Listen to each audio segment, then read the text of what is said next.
Bismillahirrahmanirrahim.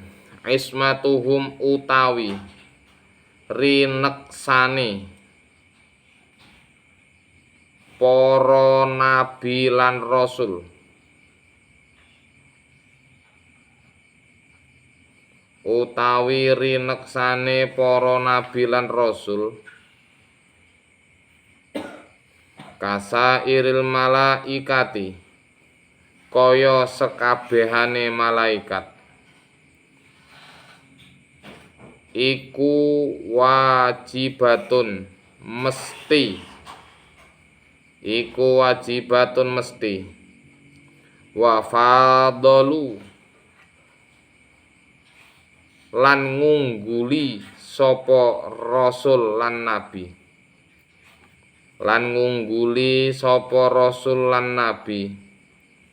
malaikata ing malaikat.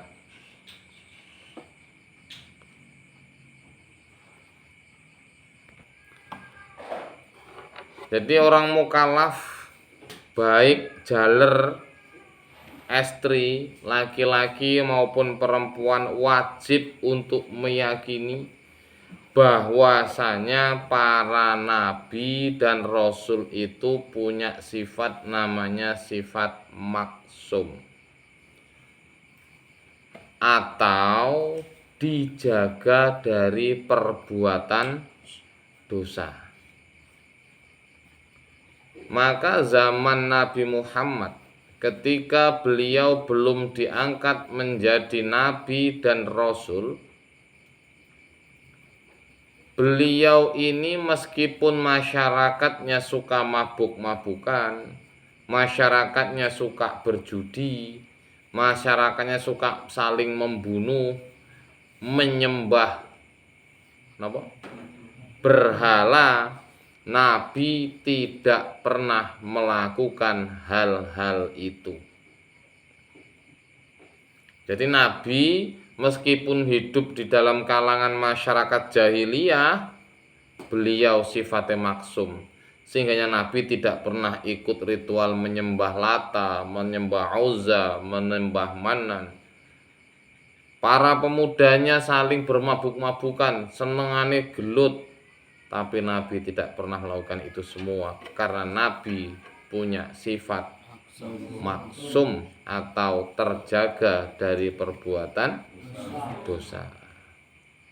Dan sifat maksumnya Rasul ini sama dengan sifat maksumnya para malaikat yang terjaga dari perbuatan dosa. Jadi malaikat itu juga nggak pernah melakukan dosa. Nabi juga nggak pernah melakukan dosa karena sifatnya terjaga. Setiap kali Nabi dan Rasul akan melakukan dosa, Allah langsung menegurnya. Pernah suatu hari Rasulullah ditanya sama seorang yang miskin buta. Waktu itu Nabi sedang ngobrol dengan orang-orang pembesar Quraisy, wong sugih-sugih. Sehingganya beliau tidak memperdulikan wong sing melarat, sing buta iki. Allah langsung tegur, turun ayat Abasa wa tawalla. Langsung ditegur oleh Allah. Nah, ini sifat Nabi dan Rasul. Lah kita sebagai manusia biasa itu tidak maksum.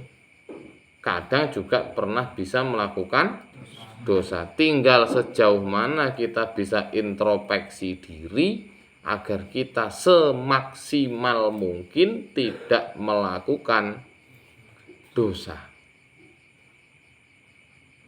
Maka ada pepatah baik sekali. Ini saya ingat betul kata-kata dari Ustadz saya,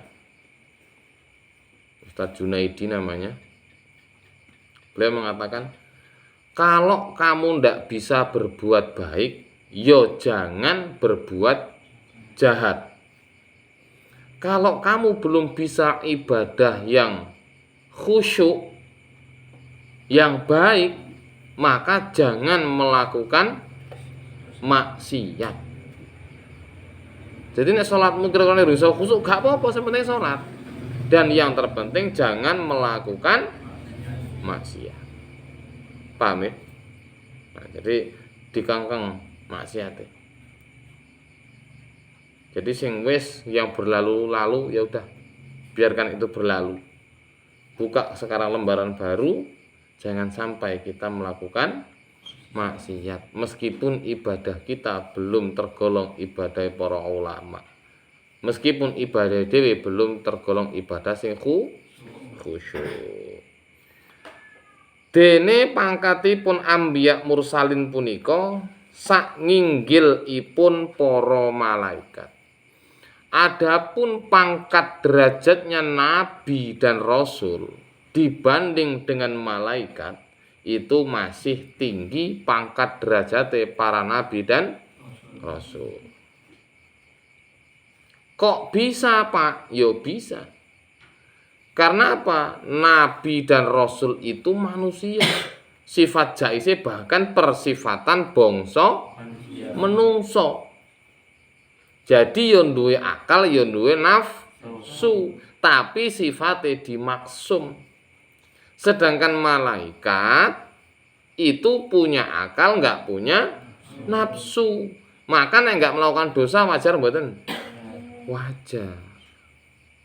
Nah, jadi pangkat derajatnya nabi dan rasul itu lebih tinggi pangkat derajatnya nabi dan rasul. Apalagi Pak yang menyebabkan pangkat nabi dan rasul lebih tinggi? Malaikat Jibril contoh itu hanya menyampaikan wahyu kepada Nabi Muhammad dan nabi-nabi yang terdahulu termasuk Nabi Musa, termasuk Nabi Isa, Nabi Daud. Hanya disampaikan kepada nabi. Tetapi nabi dan rasul bukan hanya sekedar untuk dirinya, tapi untuk seluruh umatnya. Jadi manusia yang teristimewa nanti adalah manusia yang mau menyampaikan ajaran-ajaran agama Allah kepada umat. Mula Bapak sering ngomong karo sampean. Amalan sing paling luar biasa itu mulang ngaji. Karena mulang ngaji itu menguntungkan Islam. Membuat Islam difahami oleh orang banyak. Membuat generasi-generasi Islam faham tentang ajaran Islam. Mula tak omone mulang ngaji kuwi penggawean sing paling apik, sing paling mulya. Karena itu demi kepentingan Islam. Nggih. Karo ndonga, Pak, karo salat. Luwih utama di amaliyah ibadah salat, ndonga, poso karo mulang. Lebih mulia mulang. Kok ngono? Karena lek ndonga kuwi untuk kepentingan siapa? Dewe sendiri. Untuk kepentingan diri sendiri. Ya Allah, muga-muga jenengan paringi kula rejeki sing watah. Dadi cara sugih sing sugih ya.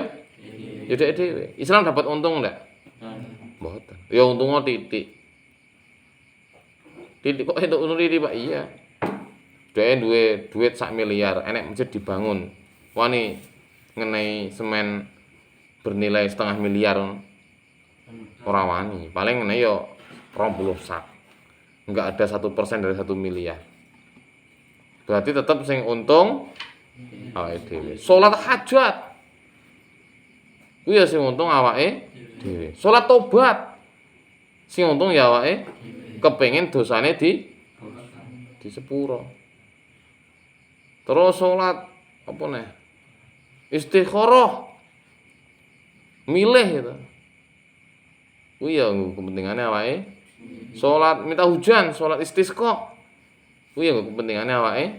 Tapi nek mulang ngaji, kuwi nggo kepentingane apa yang akan terjadi andaikan tidak ada orang sing mulang ngaji? Tentu generasi Islam jadi generasi bodoh, buta akan Al-Qur'an. Mula perbuatan yang paling apik, amaliyah yang paling apik iku mulang. Mula sesuk nek balik saka pondok aja lali tetep kudu gelem mulang. Buh ning ndi sampean sok manggone Buh nek sampeyan entuk tugas saka Gusti Allah kudu mulang lek mondok balik aja diniati balik, tapi lek mondok balik niatono pindah gutaan. Pindah asrama. Tetep ngaji, mek gur asramane pindah. Alfi asrama pindah neng Riau misalnya. Basuki asrama pindah neng Jambi. Tapi tetep ngaji. Tetep mulang. Aja ngasih ora. Wis enek cah loro ya diwarai cah loro kuwi, enek cah telu ya diwarai cah telu kuwi, enek cah papat ya cah papat. Enek cah pira pokoke sing penting mulang. Paham ya? Jadi nazaman ini ismatuhum kasairil malaikat wajibatun wa fadlul malaikat, ini menerangkan tentang sifat maksumnya para nabi dan rasul, itu maksum seperti halnya maksumnya para malaikat. Apa itu maksum Kang Said? Terjaga dari melakukan perbuatan dosa. Itu namanya maksum. Oh, Mbak Nurma? Apa itu? Maksumnya siapa? Maksumnya siapa?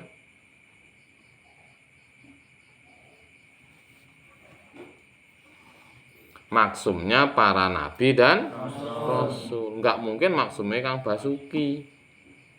Ya Kang Basuki.